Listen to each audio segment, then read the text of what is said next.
سب سے پہلے آپ کو بتائیں گے سابق جج شوکت صدیقی برطرفی کیس میں چیف جسٹس قاضی فائز عیسیٰ نے وکیل حامد خان سے مکالمہ کرتے ہوئے کہا ہے کہ اگر آپ کے الزامات درست ہیں تو جن لوگوں کو آپ پارٹی بنانا چاہتے ہیں ان کو کیا ملے گا؟ آپ نے لوگوں کی پیٹھ پیچھے الزامات لگائے، اگر وہ لوگ آئین کی پاسداری نہیں کر رہے تھے اور لوگ بھی جال میں پھنس جائیں گے، اگر کسی کو نااہل رکھا جائے گا تو کسی کو فائدہ بھی ہوگا تو ہوگا۔ بالکل، اسی پر مزید جانیں گے، قمر مکن ہمارے ساتھ موجود ہیں۔ قمر بتائیے، مکالمہ ہوا ہے اہم ترین چیف جسٹس قاضی فائز عیسیٰ کی جانب سے، مزید کیا کہنا تھا؟ جی بالکل، اصل معاملہ یہ ہے کہ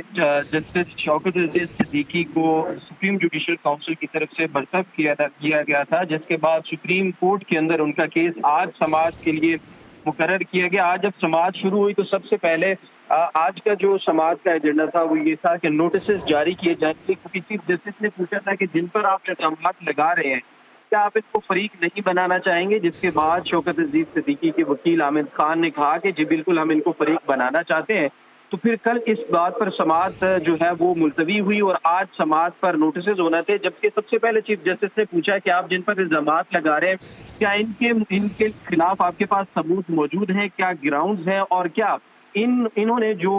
دخل اندازی کی جج شوکت عزیز صدیقی کے کام میں اس سے اصل فائدہ یا نقصان کس کو ہوا ہے، جس میں نواز شریف کا ذکر آیا کہ اس وقت کے پرائم منسٹر نواز شریف کو اگر اندر رکھنے کے لیے یہ سارا معاملہ کیا گیا تو اس کے بعد باہر فائدہ پہنچانا کس کو مقصد تھا۔ یہ مین اور اہم ترین سوال جو ہے چیف جسٹس نے بار بار پوچھا، جس میں کہا گیا کہ یہ مکمل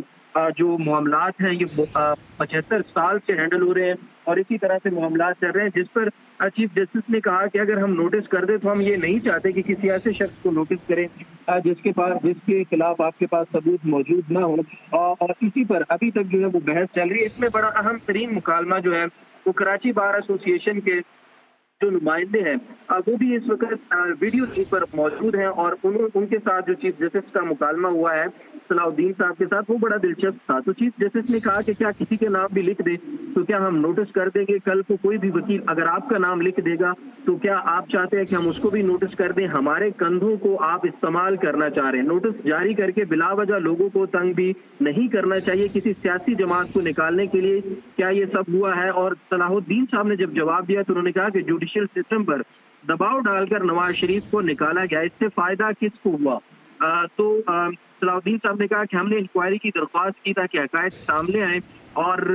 چیف جسٹس نے کہا کہ ہمیں یہ نہ بتایا جائے کہ انکوائری کرنی ہے یا نہیں کرنی، جو بھی کرنا ہے ہم کریں گے، آپ کا کام صرف عدالت کی معاونت کرنا ہے۔ جس پر جسٹس جمال مندوخیل نے کہا کہ مسئلہ یہ کہ عدالتی نظام کو استعمال کرنے کا الزام ہے، ہمارے بندے کو استعمال کر کے کیوں کہا گیا کہ نواز شریف انتخابات سے پہلے باہر نہ آئے؟ یہ الزام فیض حمید پر ہے۔ وکیل صلاح الدین نے آگے سے یہ جواب دیا، جس پر چیف جسٹس نے کہا کہ بار کاؤنسل کیوں اس کیس میں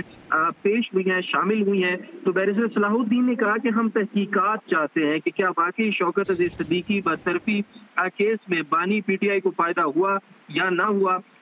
تو چیف جسٹس نے کہا کہ ہم طریقہ کار کے مطابق چلیں گے، اگر شوکت عزیز صدیقی صاحب کا مقصد پینشن تو سرکار ویسے بھی دے دے گی،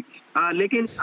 شوکت عزیز صدیقی جو ہے وہ 62 سال سے اوپر ہو چکے ہیں تو واپس بحال تو ہو نہیں سکتے، اس لیے اگر ان کا مسئلہ پینشن ہے تو وہ سرکار ان کو ضرور جو ہے وہ دے دے گی۔ اس کے بعد چیف جسٹس نے کہا کہ سسٹم میں شفافیت لا رہے ہیں، 10 سال پرانے کیسز ہم مقرر جو ہیں وہ کر رہے ہیں۔ اس کے بعد سپریم کورٹ نے اٹارنی جنرل کو بھی طلب کر لیا ہے اور کہا ہے کہ اگر مسئلہ صرف پینشن کا ہے تو سرکار سے پوچھ لیتے ہیں، وہ آپ کو دے دیں گے، اگر پاکستان کی تاریخ درست کرنا چاہتے ہیں تو بتا دیں، ہم آپ کی مدد کرنے کو تیار ہیں۔ وکیل حامد خان اس وقت روسٹر پر موجود ہیں، دلائل دے رہے ہیں اور سماعت ابھی جاری ہے۔ جی